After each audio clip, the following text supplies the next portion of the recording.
Hola, muy buenas tardes a todos y a todas. Queremos darle la más cordial bienvenida a esta nuestra tercera y última charla del ciclo de evaluación y planificación. Hemos estado, ¿no es cierto?, desde martes, miércoles y hoy jueves ya con nuestra tercera charla, tratando de responder, ¿no es cierto?, algunas respuestas, plantearnos algunos desafíos sobre el aprendizaje, sobre la enseñanza, sobre la evaluación. Y hemos contado con muy distinguidos invitados, ¿no? El martes estuvimos con el profesor Luis Osandón, ayer estuvimos también con la profesora Kira Usín y hoy día vamos a estar con nuestra invitada internacional, también la profesora Rebeca Nijovic. En nombre de todas las instituciones de la red socias, instituciones socias de la red de escuelas líderes, Fundación Minera Escondida, Fundación Educacional Arauco, Fundación Educacional Oportunidad, Fundación Chile y Diario El Mercurio, quiero darles la bienvenida también formalmente a este espacio. Bienvenidos todos y todas los educadores, educadoras, equipos directivos, equipos de proyectos de integración escolar, ¿no es cierto? Y todos quienes tienen un interés específico por lo educativo. Ya sabemos que este tiempo ha sido un tiempo complejo y nuestro ciclo de charlas que ya concluye hoy ha tenido como objetivo fundamentalmente llegar a ustedes con algunas respuestas, con algunas pistas, algunas luces respecto de cómo podemos hacernos cargo de la enseñanza, del aprendizaje y de las tensiones, ¿no es cierto?, que provocan estos dos procesos, además ahora en un contexto generalmente de enseñanza remota, ¿no es cierto? Antes de continuar, quisiera compartir con ustedes algunas normas, ¿no es cierto?, o reglas para compartir de manera ordenada en esta sesión de trabajo. Estamos transmitiendo, ¿no es cierto?, por los canales de YouTube de Fundación Minera Escondida y Educar Chile, y también por el Facebook Live de Fundación Educacional Oportunidad. Entonces, en estas tres plataformas los invitamos a compartir estas normas. En primer lugar, contarnos desde dónde se están conectando, saludarnos por el chat, ¿no es cierto?, que generalmente se encuentra a la derecha de su pantalla. Vamos a ir recogiendo también preguntas en estos chats para nuestra invitada y expositora de hoy. También les queremos pedir que no compartan publicidad ni tampoco que abran ningún link desconocido que pueda aparecer, ¿no es cierto?, en este chat por razones de seguridad. Y finalmente reiterar, como lo hemos hecho todos estos días, que este es un espacio de aprendizaje, esta es una reunión entre profesores y profesoras, así que por lo tanto los invitamos a ser cordiales y muy respetuosos con las opiniones de quienes nos están acompañando, ¿no? También en la interacción que ustedes hacen dentro de ese chat. Bueno, también este día no va a ser la excepción y queremos recibir un saludo, ¿no es cierto?, de una de las instituciones socias de la red de escuelas líderes. Y hoy día quiero invitar a Isidora Recán a que ella nos dé algunas palabras. Ella es la directora ejecutiva de la Fundación Educacional Arauco y nos gustaría que nos diera algunas palabras introductorias de esta actividad en nombre de todas las instituciones miembros de la red. Así que bienvenida, Isidora, un gusto tenerte esta tarde. Hola, Marcos, muchas gracias. Gracias por esta organización, esta red de escuelas líderes que lleva ya más de 10 años, ¿no es cierto? Quiero saludar en nombre de todas las instituciones a todos los profesoras, educadores, directivos, otros profesionales de la educación que nos acompañan a lo largo de Chile, de Arica a Punta Arenas, pero también de otros países de Latinoamérica. He visto a profesores directivos conectados en los otros dos ciclos y espero que hoy día también puedan conectarse. Para la red de escuelas líderes creo que ha sido un privilegio todo este tiempo poder acompañar a muchas escuelas, son 110 escuelas las que pertenecen a esta red, y aprender con ellas y de ellas cómo las instituciones externas podemos acompañar, podemos apoyar y podemos aprender para promover una mejor educación. Y este tiempo de pandemia, en este año y medio que llevamos, no ha sido la excepción. Hemos tenido que reinventar las formas de acercarnos, ¿no es cierto? Pero hemos logrado no solamente estar más cerca, como dijo una de las directoras en uno de los conversatorios, más cerca que nunca, a pesar de la distancia, pero también hemos estado tratando de proponer ciertas temáticas que hemos ido recogiendo desde los terrenos, desde las escuelas, desde cada una de las instituciones, para apoyar y tener espacios de conversación, de diálogo y de aprendizaje. Creo que es un tremendo desafío el que muchos profesores, profesoras y directivos han estado enfrentando en este tiempo. Hemos sabido la tremenda innovación pero también de cómo lo digital, lo híbrido, el contexto, han tenido que aprender de este contexto, aprender de sus estudiantes. Así que creemos también, sí, y hemos visto cómo esto se puede transformar en un desafío, en una oportunidad de movilizar y tensionar las distintas maneras de enseñar y aprender, las distintas maneras de recoger evidencia, desde cómo saber si nuestros estudiantes están o no aprendiendo, y los distintos roles que podemos jugar los distintos actores en este escenario. Y desde ahí creo que han habido muchas innovaciones, y eso es muy importante irlas reconociendo, ir aprendiendo de lo que estamos haciendo, y creo que hoy día tendremos la tremenda oportunidad de escuchar a Rebeca y tener, como dijo Marco, algunas luces, algunas herramientas para seguir trabajando para que nuestros estudiantes, niños, niñas y jóvenes aprendan.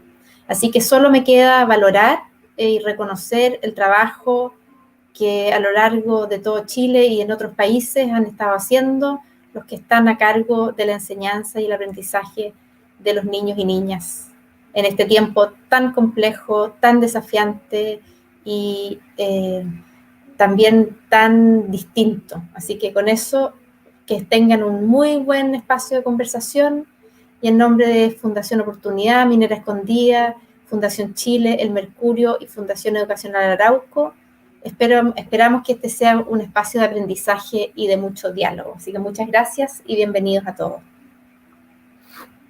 Muchas gracias, Isidora.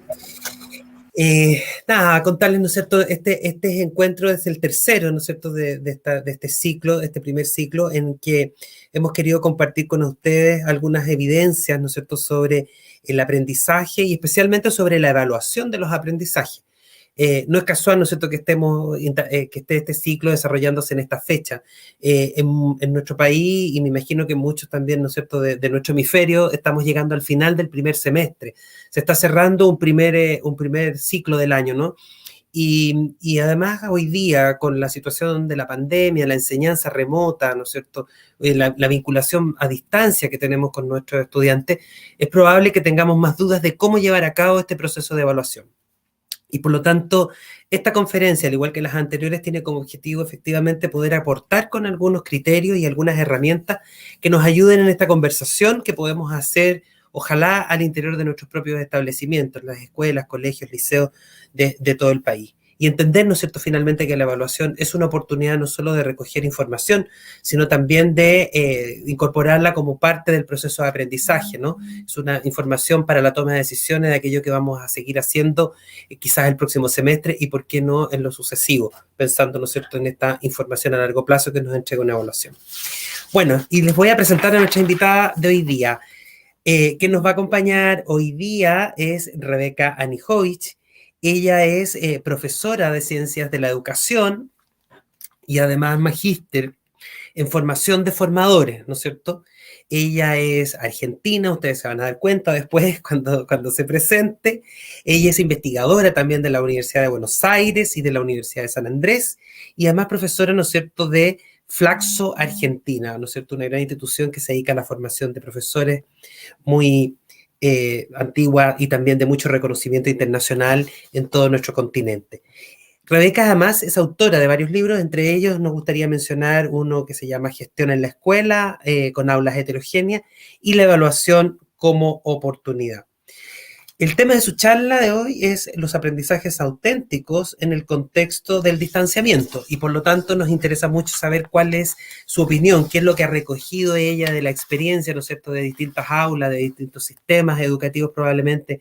Quizás Rebeca estaba mirando más el continente, mirando más, ¿no es cierto?, el cono sur, qué es lo que nos ha pasado en términos de cómo estamos hoy día incorporando la evaluación en este contexto de distanciamiento. Así que, sin más preámbulo, quiero dejar con ustedes a Rebeca Anijovic.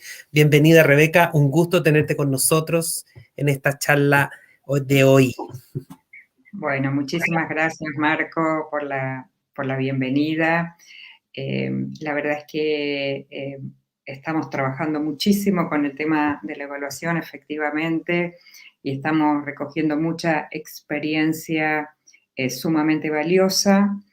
Y diría que la oportunidad que nos ha traído la pandemia, más allá de todas las dificultades que efectivamente estamos atravesando, es que nos ha permitido revisar algunas prácticas de evaluación a partir de políticas educativas que los ministerios en general en toda Latinoamérica han planteado como no calificar durante el 2020 y dar una oportunidad a la evaluación formativa. La evaluación formativa, sabemos que hace muchos años que se habla, que se investiga sobre evaluación formativa, pero nunca ha entrado a las aulas de manera en que uno quisiera que entre, porque es un enfoque de evaluación que saca a los estudiantes y a los docentes de asociarla con situaciones de estrés, de tensión, de malestar, de angustia, y pensarla desde una perspectiva diferente. Y eso con países donde programas muy extensos y mucha calificación, mucho examen, no ha tenido suficiente lugar.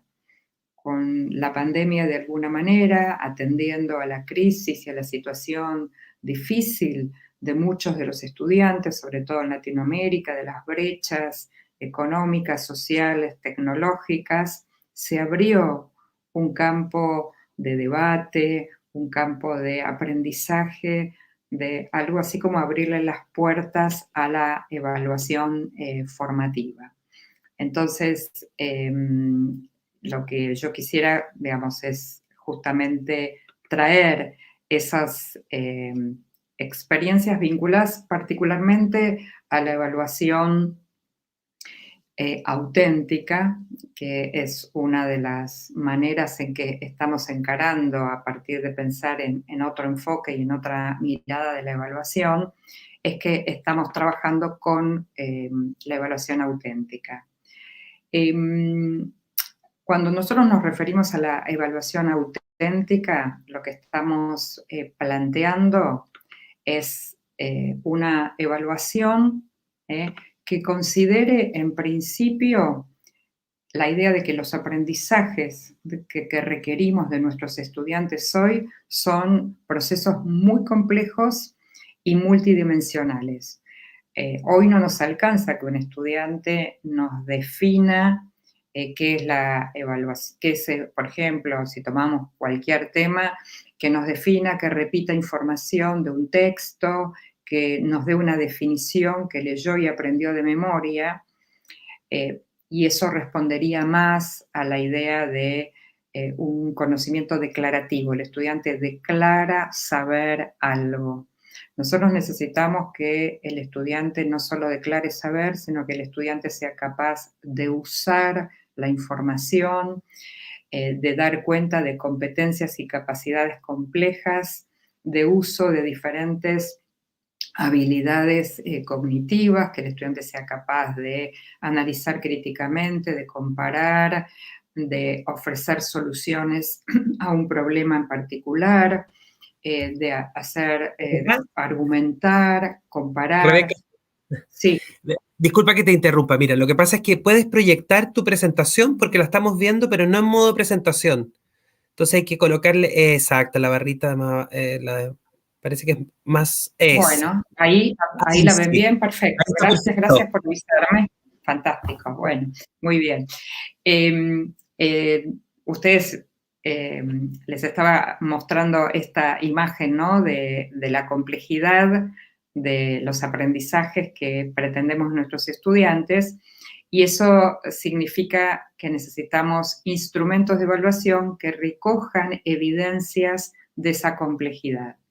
Entonces, en todo este recorrido, tomamos el concepto de autenticidad, que es un concepto que originalmente viene en principio acompañado, digamos, del enfoque constructivista de la enseñanza y el aprendizaje, de las teorías del aprendizaje situado, que justamente ponen foco en que hay que aprender en contexto, y nosotros los pedagogos decimos que por suerte para la pedagogía, no para el mundo está lleno de problemas.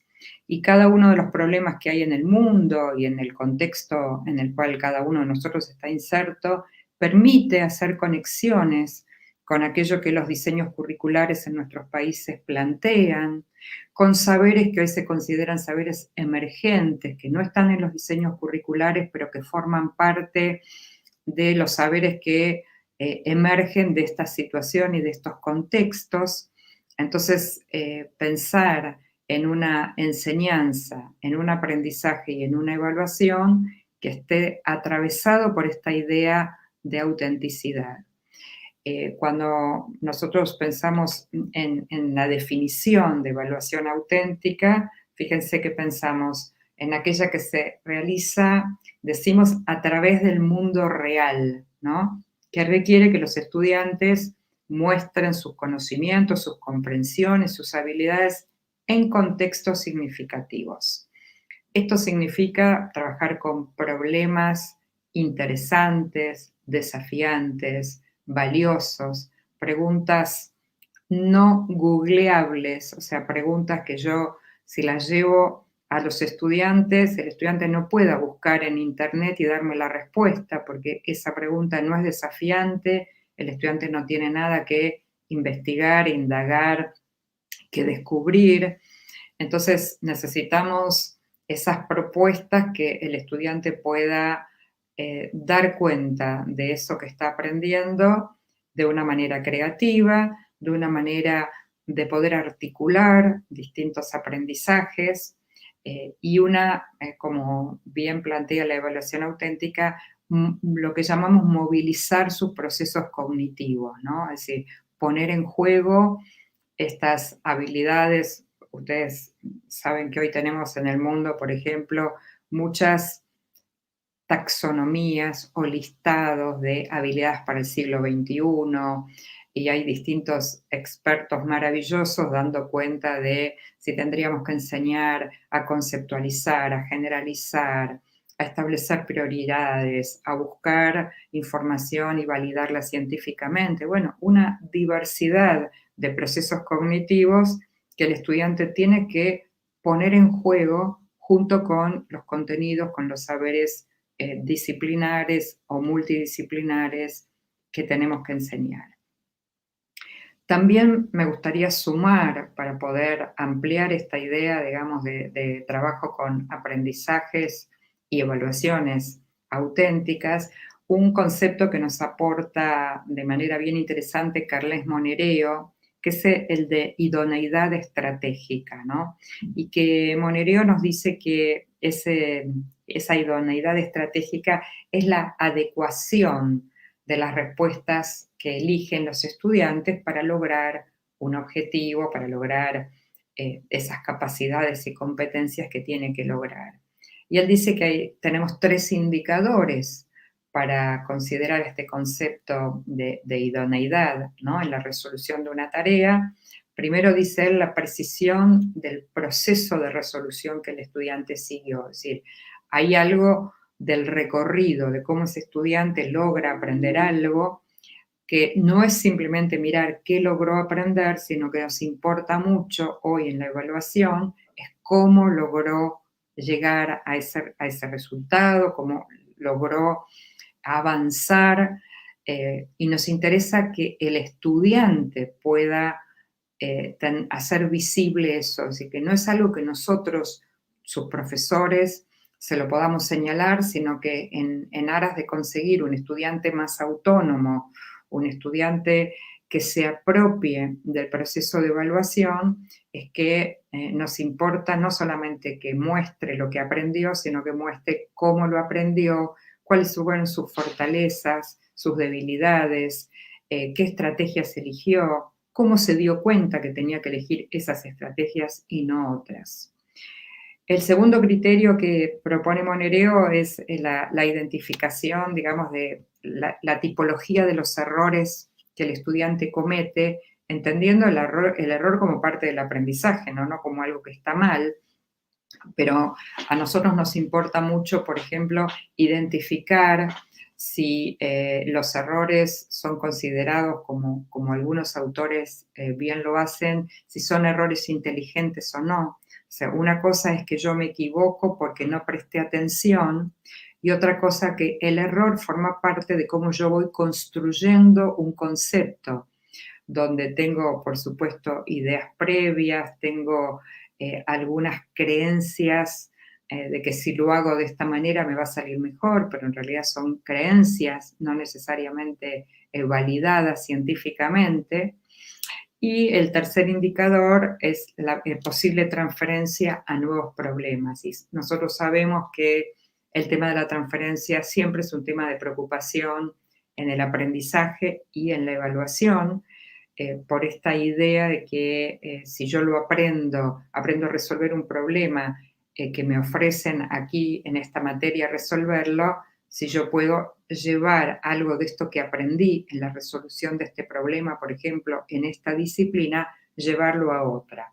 O si pude resolver este problema, puedo abordar otro problema parecido o con algunos elementos parecidos y puedo usar lo que aprendí en uno para otro.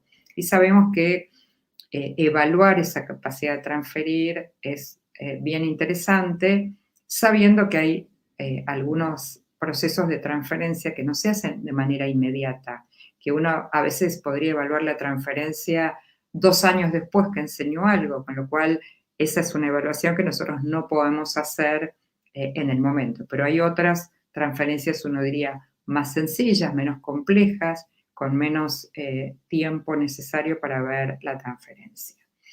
Entonces, nos preguntamos si hay tanto acuerdo en que este es un modo de enfocar la evaluación, ¿no?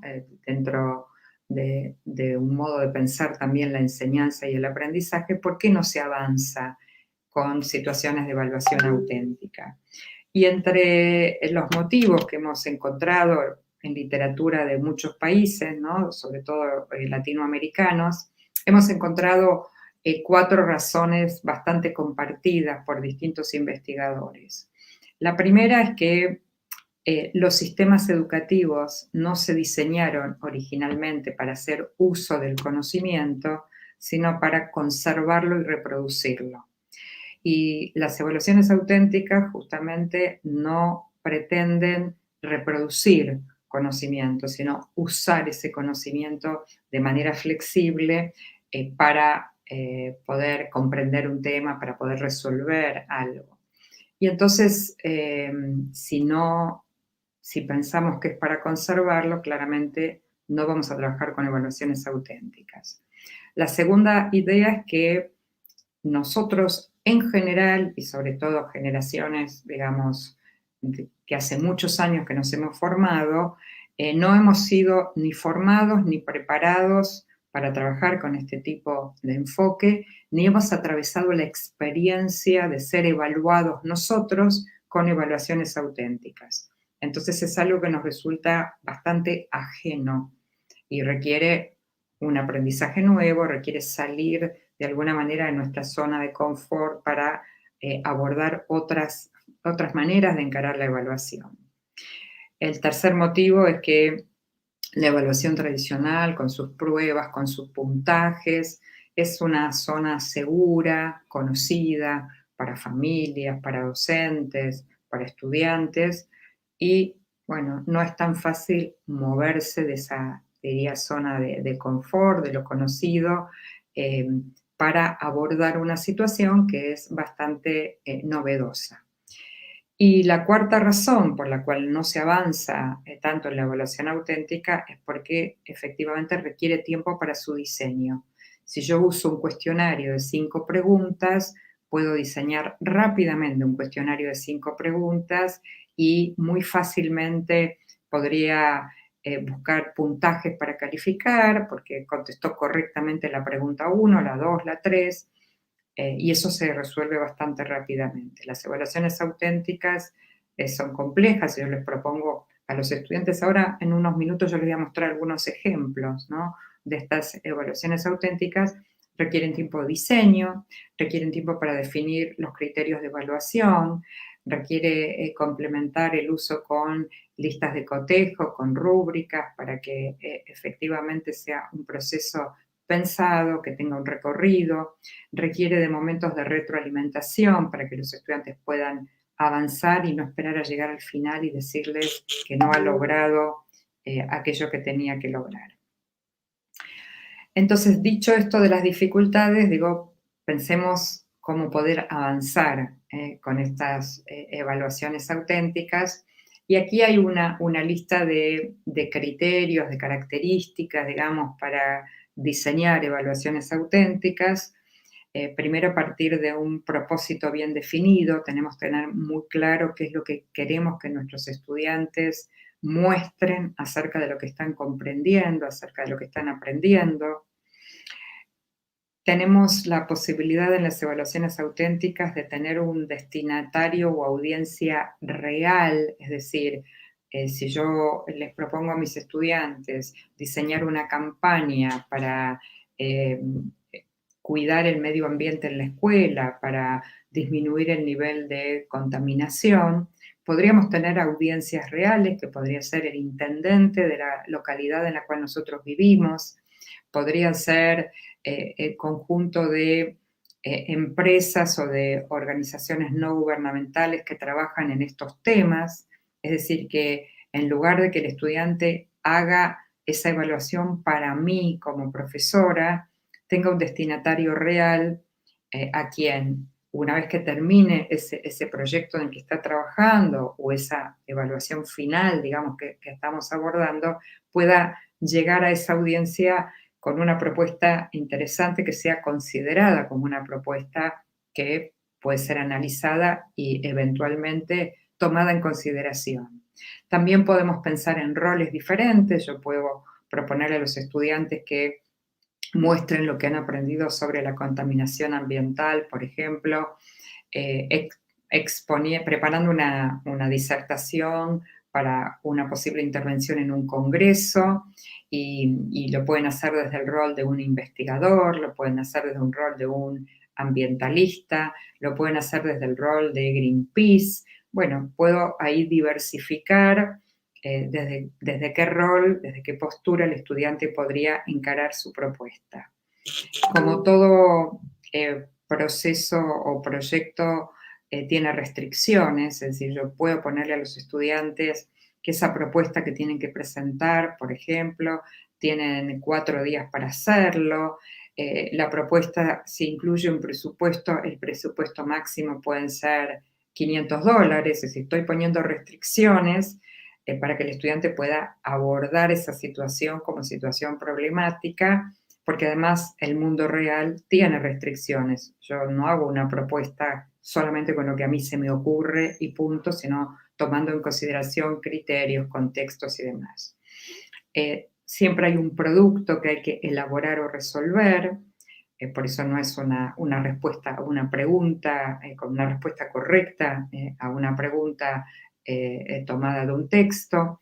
Una dosis de incertidumbre, porque no necesariamente llegamos a propuestas que podamos decir esto va a funcionar. Yo puedo tener algunas ideas de cómo bajar la contaminación, pero no significa que son las únicas y que seguramente puedo agregar nuevas preguntas y nuevas dudas sobre el tema. El uso de variedad de recursos cognitivos, como les decía antes, variar la cantidad de habilidades de pensamiento, y siempre requieren que además de una parte de trabajo individual, haya trabajo colaborativo. En estos instrumentos alternativos, que así los llamamos a los instrumentos que se utilizan en esta evaluación auténtica, son instrumentos que permiten evaluar procesos y productos, que dan mucha importancia a la competencia comunicativa, porque queremos que todo esto que los estudiantes muestran a través de una evaluación auténtica lo puedan comunicar por escrito, en un video, en un audio, oralmente, presencialmente, con lo cual nos interesa el desarrollo de competencias comunicativas y se evalúan también las competencias comunicativas. También crear oportunidades para la autoevaluación y la evaluación entre pares, tema muy importante en todo el proceso de evaluación formativa. los estudiantes tienen instancias donde defienden en el sentido de que muestran sus trabajos y tienen capacidad para ser interpelados por la audiencia que los escucha. Obviamente muestra desempeños en distintos niveles de calidad y allí las rúbricas nos ayudan y se trabaja con criterios que son compartidos, transparentes, ¿no? Y fíjense aquí, solo a modo de ejemplos, estos instrumentos alternativos que son muchas veces cosas que hacemos habitualmente o que les proponemos a nuestros estudiantes, pero que no son considerados como parte de instrumentos que podrían permitir recoger evidencia de aprendizaje de los estudiantes. Posteos de Twitter, diarios, bitácoras, entrevistas, editoriales para diarios, pósters, entrevistas, pinturas, dibujos, etcétera, que podrían formar parte de todos estos ejemplos. Quiero ir de esta primera parte como más conceptual a mostrarles algunos ejemplos de evaluaciones auténticas producidas por distintos profesores, porque nos parece siempre importante mostrar cómo es posible pensar, y van a ver acá diversidad de instrumentos de evaluación auténtica, algunos muy puntuales, como podría ser una actividad de evaluación auténtica en la mitad del trabajo con una unidad de indagación o con un proyecto, y otros más complejos que darían cuenta más del momento final, después de haber recorrido un trabajo, esa propuesta para que el estudiante muestre qué es lo que aprendió, cómo puede integrar las distintas partes del trabajo.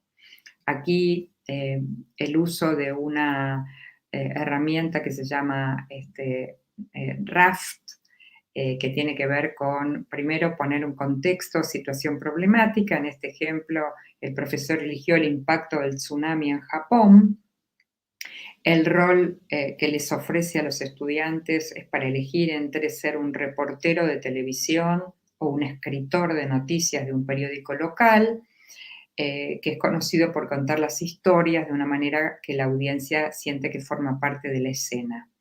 Y al mismo tiempo que esa información, eso que tiene que presentar, tiene que brindar información basada en datos y en evidencias. No es simplemente un reportero que cuenta su impresión personal.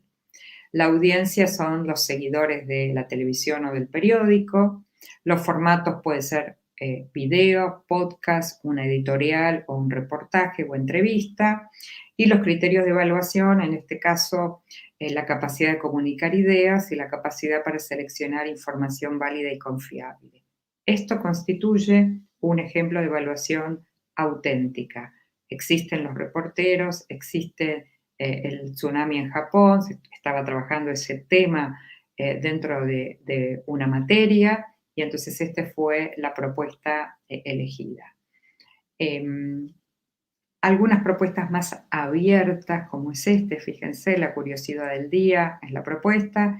Los estudiantes formulan una pregunta clave sobre la que sienten curiosidad a partir del abordaje de algún problema. Realizan una investigación y comparten sus hallazgos a través de un podcast o de un tutorial. Se ofrecen retroalimentación entre pares a partir de una rúbrica o lista de cotejo. Como verán, es una actividad final. Los estudiantes del tema que están trabajando, que vienen trabajando, supónganse 15 o 20 días, formulan una pregunta clave sobre la cual sienten curiosidad, y a partir de ahí investigan sobre ese problema que están trabajando. El producto final en este caso es compartir a través de un podcast, con lo cual interviene también tecnología, por ejemplo, un tutorial, interviene también materias como comunicación, lenguaje, junto con el contenido disciplinar.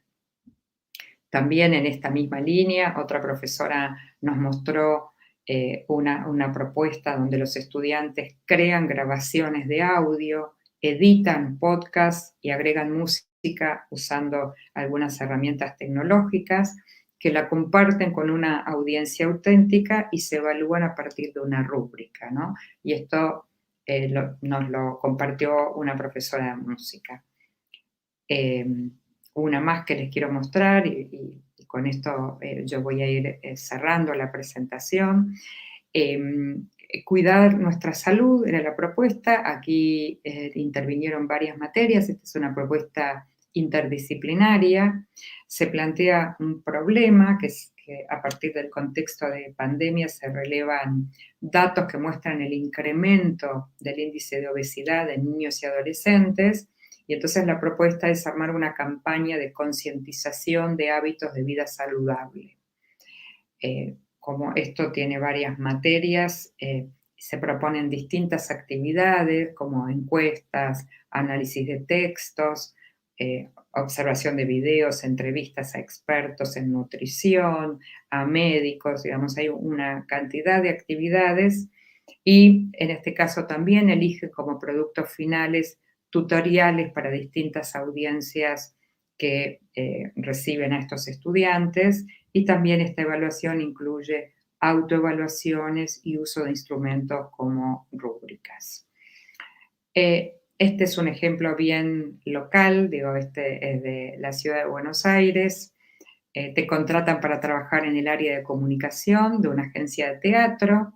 El próximo mes estará en escena una obra de teatro que se llama Gris de Ausencia, en plena calle Corrientes, que ustedes saben que es nuestra calle de teatros y de cines, y necesitan comenzar de forma urgente su difusión y convocatoria.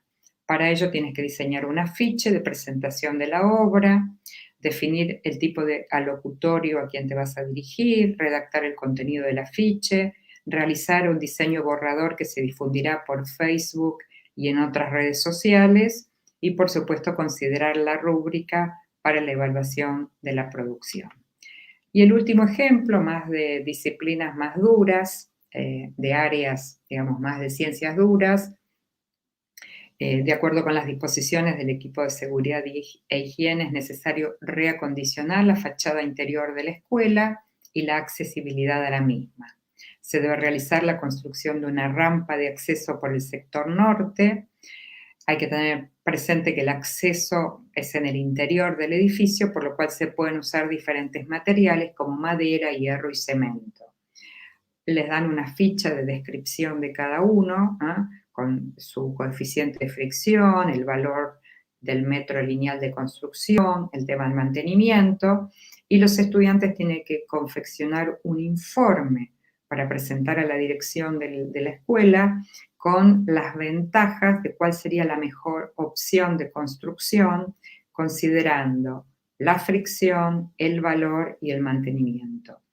Como ustedes ven, esto es una evaluación auténtica, bien puntual. Tienen que producir aquí un informe sencillo. Esto puede ser tomado como una evaluación auténtica al final del recorrido, que permitiría que los estudiantes muestren su comprensión de aquellos conceptos que estuvieron trabajando, en lugar de, por ejemplo, proponerles simplemente un problema matemático para resolver. Aquí tienen que confeccionar un informe, justificar, argumentar y obviamente tratar de convencer de que su propuesta es la mejor a la dirección de la escuela. Como ustedes verán, trabajar con evaluaciones auténticas es, por un lado, más desafiante para los estudiantes, pero por otro lado también más desafiante para nosotros como docentes. Hay algo que muchas veces nos resulta a nosotros, diría, aburrido, por no decirlo de otra manera, pero sí aburrido, que es corregir pruebas y exámenes donde los estudiantes repiten la misma información. Cuando nosotros trabajamos con evaluaciones auténticas, nosotros también nos sorprendemos, nosotros también aprendemos cosas nuevas, nos sorprendemos de la creatividad de los estudiantes, de los hallazgos de los estudiantes. Si además esto lo usamos para compartir, mostrar a otros, generar espacios de retroalimentación entre pares, estamos también contribuyendo a un estudiante protagonista de sus procesos, no solamente de aprendizaje, sino en sus procesos de evaluación. Y esto tiene que ver con la idea de que nosotros vemos a los estudiantes muy ajenos a los procesos de evaluación. Sienten algo así como que esto no me pertenece, no soy yo quien puedo evaluar, yo espero que sea el profesor, la profesora quien me evalúe, y eso de alguna manera va en contra de la posibilidad de desarrollar un estudiante autónomo, con habilidades del aprender a aprender, que sea capaz de darse cuenta si está aprendiendo o no está aprendiendo, si tiene dificultades, cuáles son sus fortalezas, cuáles son sus debilidades. Entonces, abonamos a este modo de evaluar vinculado a la autenticidad, apoyándose, por supuesto, en instrumentos que recojan estas evidencias de aprendizaje y que nos permitan articular a través de la retroalimentación, siempre con la idea de que el estudiante avance en sus aprendizajes, se apropie sus procesos de aprendizaje y de evaluación. Con esto cierro yo mi presentación y, por supuesto, dispuesta a dialogar con ustedes con muchísimo gusto.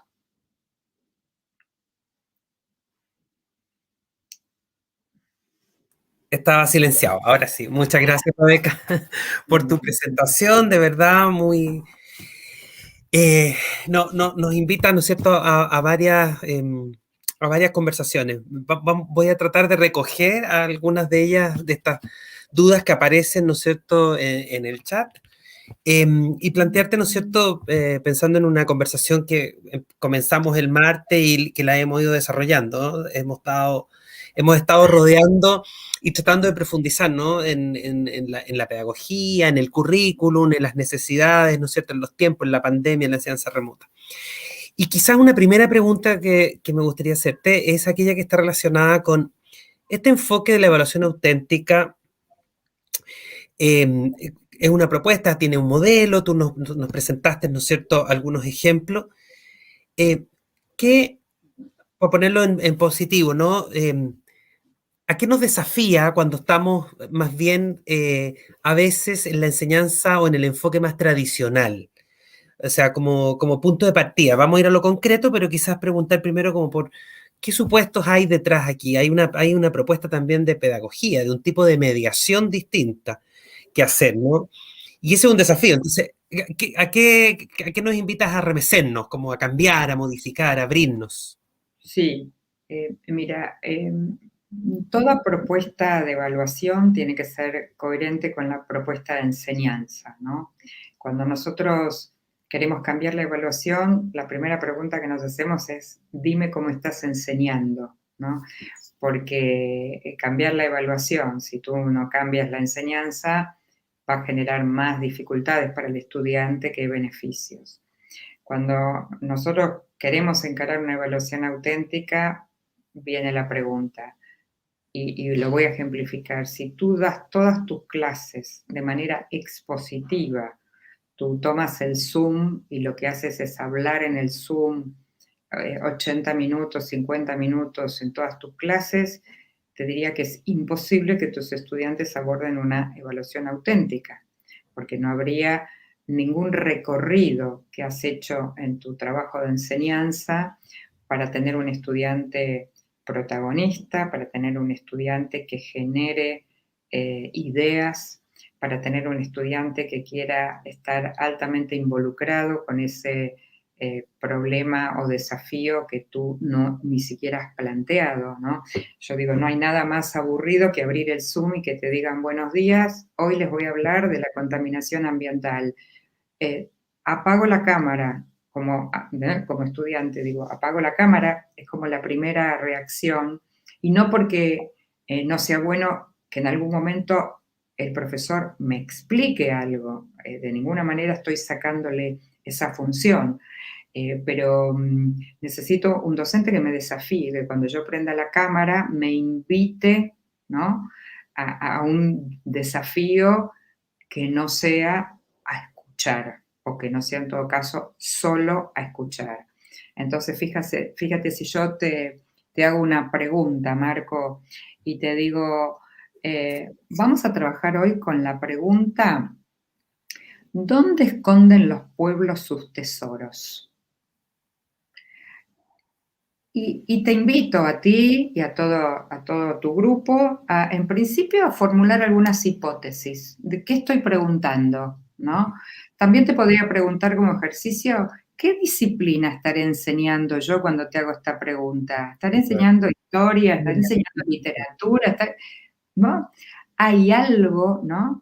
¿Se podrá acabar el agua en el planeta en el futuro? ¿El agua se va a acabar? No es una pregunta que vos la googleás y la encontrás preguntándole a Siri, Siri, ¿se va a acabar el agua en el planeta? No. Implica investigar, implica desafíos, implica, bueno, entonces desde abrir así una clase y convertir esto en un trabajo interesante, desafiante, tomando los intereses de los estudiantes, muchas veces, por ejemplo, cuando nosotros trabajamos con algunos profesores el tema de contaminación, los profesores les ofrecen, por ejemplo, a los chicos, ¿quiénes quieren trabajar con contaminación del agua? ¿Quiénes con contaminación sonora? ¿Quiénes con contaminación del aire? ¿No? Y entonces ahí ya estás generando también interés, porque no a todos los chicos les interesa la contaminación del agua. A algunos les interesa más la del aire, a otros la de la basura, de los alimentos, del sonoro. Para mí lo importante es que todos comprendan el concepto de contaminación y los recorridos que pueden hacer tienen que ser desafiantes y entonces alguno presentará una propuesta de cómo cuidar mejor el agua y otro presentará, por ejemplo, un protocolo para que los lugares donde se hacen o se hacían antes recitales, no generen contaminación sonora, y entonces indaguemos. Nosotros acá en Buenos Aires, para los que conocen, tenemos un problema con el estadio de River, ¿no? Que cada vez que se hace un recital ahí, hay un problema con todo el vecindario, porque la onda sonora, ¿no? Genera un montón de es interesantísimo estudiar ese tema dentro de la materia física, ¿no? O sea, abrimos, como decía el maravilloso Brunner, un mundo de posibilidades. Y entonces la evaluación ya va a dejar de ser eso, que yo me muero de miedo, que tengo que estudiar de memoria 3 textos para ir al examen. Voy a mostrar lo que recorrí, aprendí sobre la contaminación sonora, las preguntas nuevas que tengo. Voy a fundamentar, leí un texto de tal autor donde dice que la contaminación sonora solo se produce si uno está a tantos kilómetros de o menos. O sea, no se trata de no hacer nada académico y que hagamos una conversación informal. No, con toda la rigurosidad de lo que un diseño curricular, de lo que una disciplina propone para enseñar. Entonces, bueno, toda esta vuelta es de la enseñanza, no es de la evaluación. Te quería plantear precisamente eso a propósito de que me hiciste moverme de mi pregunta siguiente, porque cuando me estás contando esto y me pones los ejemplos de evaluación de las instancias, ¿no? Me imaginé actividades de aprendizaje, voy a ponerlo así, en el pensamiento tradicional que divide las actividades de clase y las actividades evaluativas, como si no estuvieran juntas. Entonces mi pregunta, que bien natural, no la estoy creando, la estoy diciendo como profesor también para ti, es, finalmente, ¿qué diferencia voy a decir así, una evaluación auténtica de una clase auténtica? ¿No hay diferencias entonces porque deberían parecerse las actividades de evaluación a las actividades de clase? Las actividades de evaluación auténtica van a recoger evidencias de lo que tú haces en clase y no de todas. Es decir, tú puedes hacer... Hay una distinción. Claro, pero no en el tipo de propuestas. O sea, yo no te voy a proponer, por ejemplo, que tú hagas, lees un texto y te voy a dar 5 preguntas para responder sobre el contenido del texto, ¿no? Esa actividad no sería coherente, lo cual no quiere decir que no la hagas, pero no la voy a considerar evidencia de aprendizaje para esta evaluación auténtica. Será un escalón que tú tienes que hacer para poder después ir a entrevistar, ¿no?, al dueño de Coca-Cola y preguntarle por qué tira o por qué contamina el río cuando tira desechos, suponte. Perfecto. ¿Me entiendes? Entonces, yo voy a tomar la entrevista que tú le has hecho, para lo cual has leído un montón porque no vas a ir a hacerle una entrevista al señor y decirle, hola, cuénteme algo usted de la Coca-Cola, sino tengo que ir preparado. Claro. Y seguramente ese cuestionario además me lo has mostrado y yo te lo he retroalimentado y te dije, aquí son todas preguntas fácticas las que tú has elegido y ahí no vas a poder profundizar nada. Bueno, entonces ahí distingo el tipo de actividades, pero debieran ser, digo, coherentes en el sentido que siempre estoy buscando desafiarte, siempre estoy buscando que tú vayas más allá de lo que dice el texto y además de entusiasmarte, porque estamos detrás de las pantallas, ¿no? Obviamente te diría esto mismo sin las pantallas, pero tendríamos otras posibilidades, ¿no es cierto? Estamos detrás de las pantallas hace 1 año y medio, entonces necesitamos mucho más estas propuestas desafiantes en la enseñanza y obviamente en la evaluación, ¿no? Perfecto. Igual ahí sería interesante también quizás hacer esta recomendación más asociada al currículum finalmente, porque hay que estudiarlo bien. Cuando tú dices la instancia de evaluación auténtica recoge solo, voy a decir en el lenguaje del currículum nacional nuestro, chileno, ¿no? Algunos de los objetivos o algunos de los indicadores de un objetivo, no necesariamente todos. En cambio, la experiencia de aprendizaje en general, uno trata de cubrir la mayor cantidad de estos objetivos porque es parte, ¿no es cierto?, del planeamiento de la enseñanza, de lo que uno diseña. Por lo tanto, la observación ahí del currículum. Bien, oye, mira, esa es nuestra primera ronda, ¿no? Como de preguntas que estaban asociadas como al enfoque. Ahora, respecto de la experiencia que ustedes han tenido y de lo que tú, más bien la que has tenido tú quizás en Argentina, ¿no? ¿Cómo se ha dado o de qué manera la evaluación auténtica crees tú que, a propósito de la autoevaluación y la coevaluación, es una instancia que va a permitir el desarrollo de la autonomía, que es algo que también nos hemos dado cuenta a propósito de la enseñanza remota, de algo que no sucede? Puede estar asociado a la motivación, como decías tú. Si me presentan un contenido de 80 minutos, yo probablemente me desentiendo. Pero más allá de eso, ¿de qué manera hoy día estamos con una crisis, quizá, no sé si crisis, pero enfrentando esta necesidad de estudiantes más autónomos? ¿Cómo lo han vivenciado ustedes?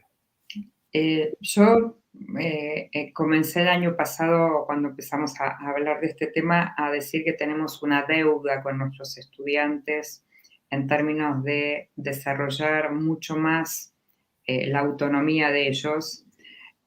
Voy a usar una expresión que el otro día, conversando con docentes, un docente me dijo, nosotros somos aupadores de los niños y de los estudiantes, ¿no? Siempre estamos buscando de auparlos.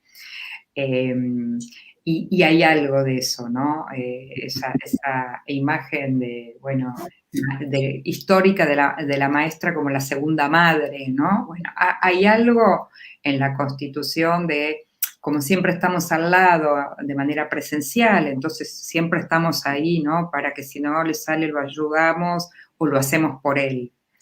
Y yo creo que eso sumado a la presión de larguísimos programas de contenidos y exceso de exámenes, ¿no? Exceso. No queda tiempo, porque todas las prácticas de autoevaluación y de coevaluación requieren tiempo para ser enseñadas, practicadas, y si yo, suponte, hago en mi curso 3 veces al año una práctica de autoevaluación, no me va a sumar nada, porque 3 veces en el año esa práctica, viniendo además, porque yo tengo que remar contra la corriente de donde venimos, no es que empezamos de cero. Los estudiantes, yo siempre comparto, el año pasado un profesor de Perú me dijo, mis estudiantes me mienten cuando completan las autoevaluaciones, ¿no? Y entonces le digo, bueno, ¿cómo es que le mienten? Sí, porque, por ejemplo, yo les hago un cuestionario para que ellos den cuenta de las dificultades que tuvieron en una tarea y ninguno me pone dificultades. Me dice, yo los conozco y sé que algunos tienen dificultades, pero ¿por qué? Digo, ¿por qué hacen mentir, como él decía? Porque la asociación es que si yo te pongo una dificultad, te marco una dificultad, me vas a bajar un punto. La nota, claro. Exactamente. Con lo cual, está clarísimo que van a mentir, digamos, en ese sentido. Entonces, para trabajar con los estudiantes, ¿para qué sirve una autoevaluación? ¿Qué vamos a hacer con la información que ellos escriban en la autoevaluación? ¿Cómo voy a retroalimentar y mostrarles que eso no tiene nada que ver con la calificación? Hay un recorrido de tiempo, de mucho trabajo, y bueno, y eso significa tiempo del curso, no es una actividad extracurricular, es adentro del curso.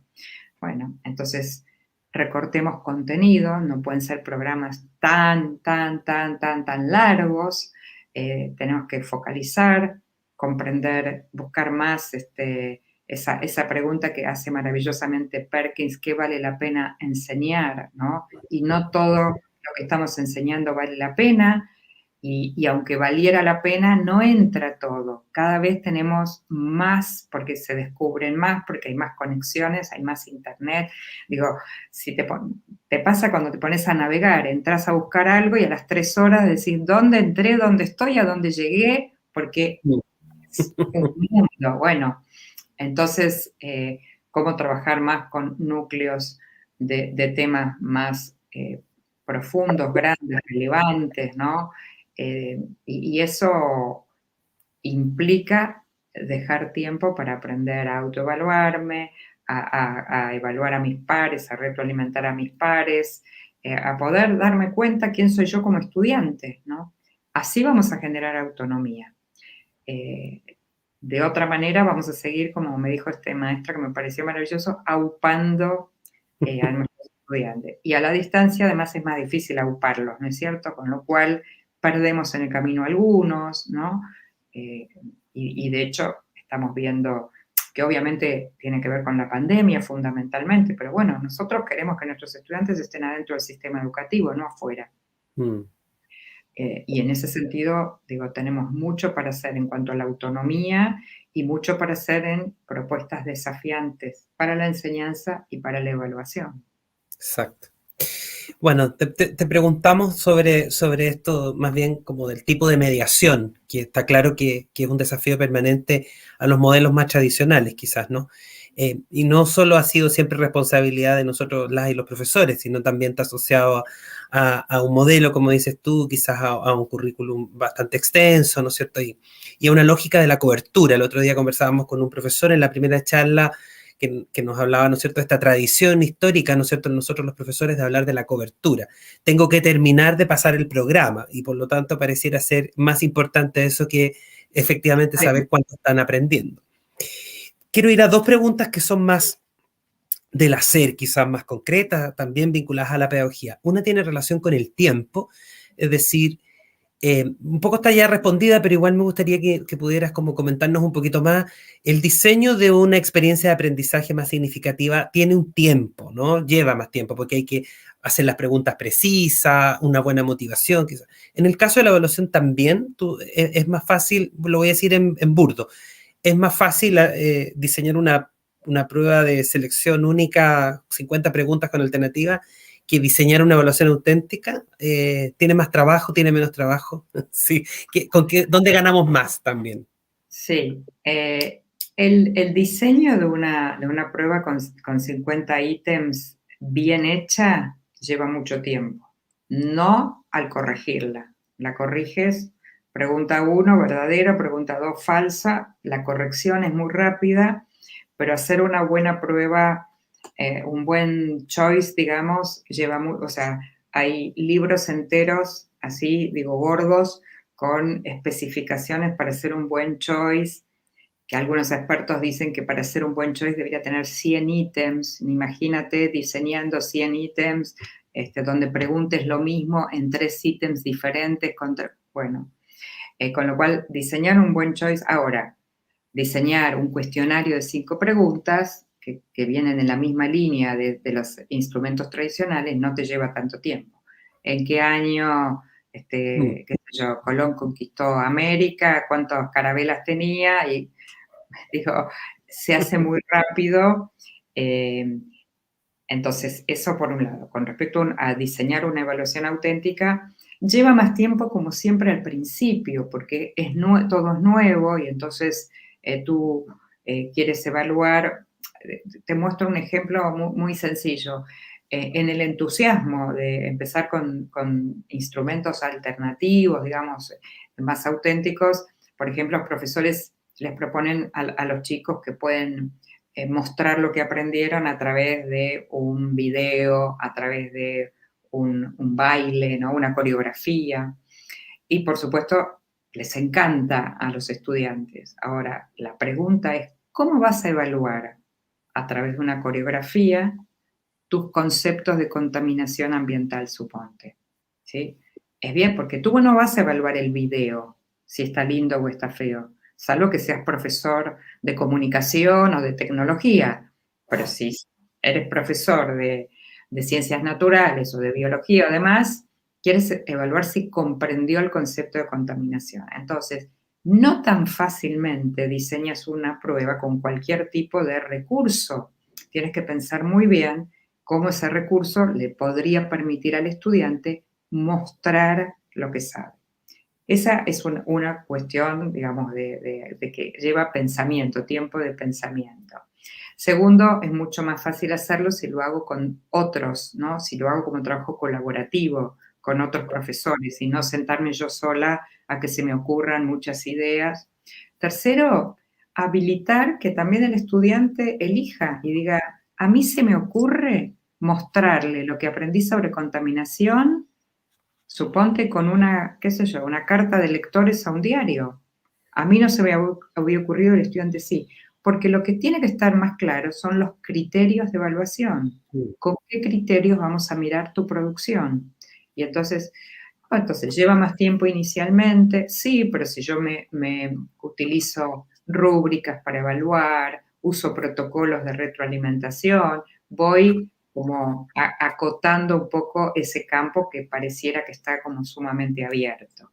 Y como todas las cosas, después de hacer 4, 5, 6, cada vez te sale más fácil, y cada vez que pensás un ejemplo, digamos, de una evaluación auténtica, lo primero que se te ocurre es pensar el contexto, el problema, traes una estadística que sacaste de un diario y decir, miren la estadística, como yo les mostraba el ejemplo de cómo aumentó la obesidad durante la pandemia. Ya tengo un caso ahí para armar la prueba. Entonces,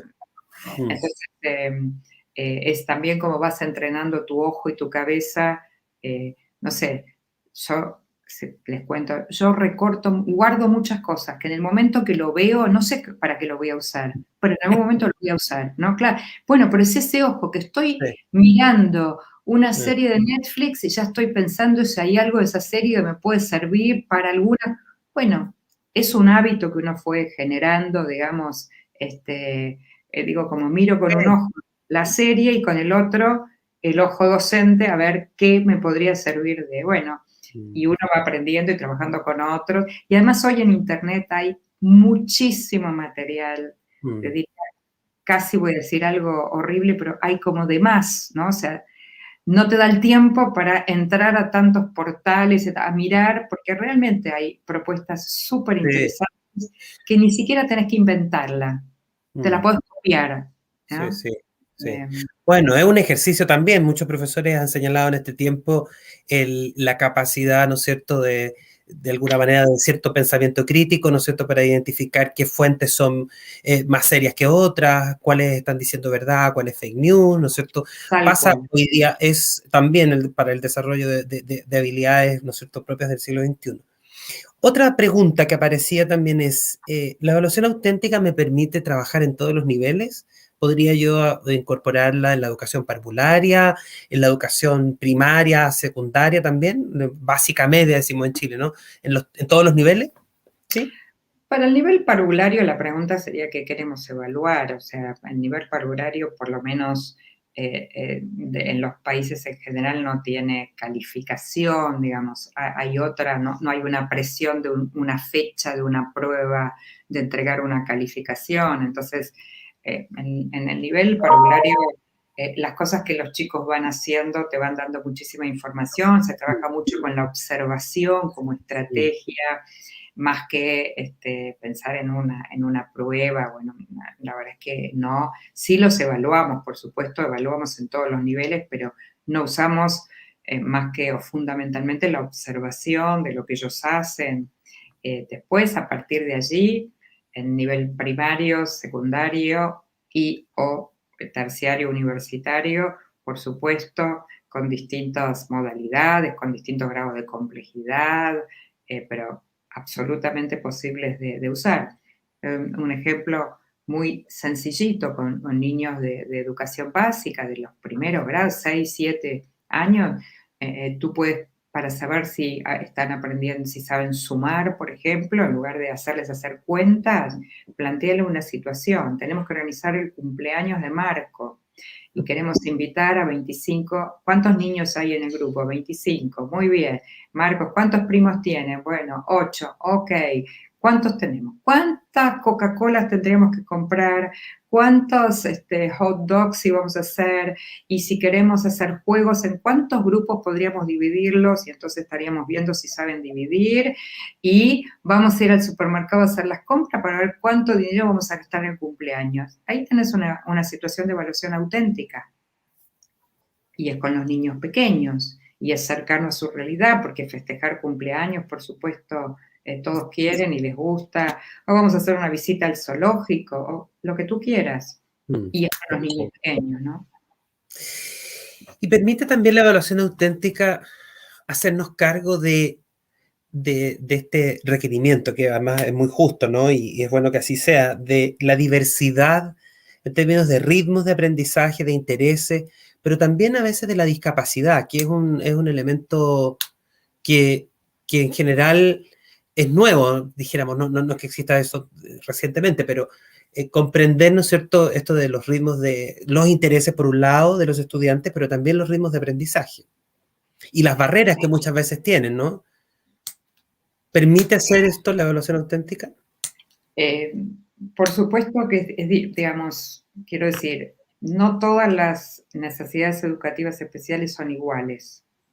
Algunas requieren indicaciones muy específicas y muchas veces a un estudiante con alguna necesidad educativa especial, una propuesta muy abierta no es conveniente a su necesidad educativa especial. Entonces, ahí te diría, es bastante más difícil generalizar en los casos de necesidades educativas especiales. No hablo del concepto de diversidad, que es diferente. Hablo de casos de necesidades educativas especiales porque a veces las recomendaciones son justamente lo contrario. Tienes que hacerle una pregunta muy específica, muy breve, muy puntual, porque si no se dispersa y cuando se dispersa no va a poder abordar la evaluación. Eso es con respecto a necesidades educativas especiales. Con respecto a diversidad de intereses, de trayectorias, de modos de aprender, somos todos diversos, con lo cual cuanto más propuestas abiertas en el sentido de lo que te permite una evaluación auténtica, muchísimo mejor, porque estaríamos atendiendo a mucha diversidad de estudiantes, ¿no? Claro.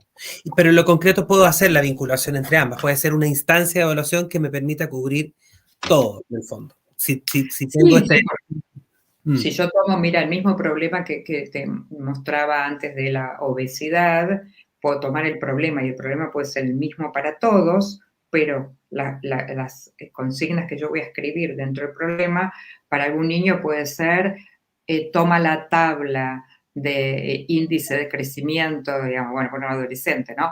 Y dime cuál es el punto más alto de crecimiento, en qué edad se da. Tú le haces una pregunta muy específica referida a esa estadística.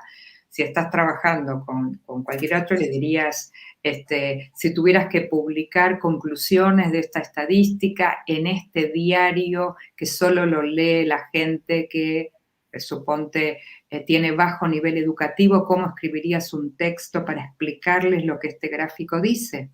Y ahí la propuesta es abierta. Y entonces tendrías otra población de estudiantes que puede abordar eso.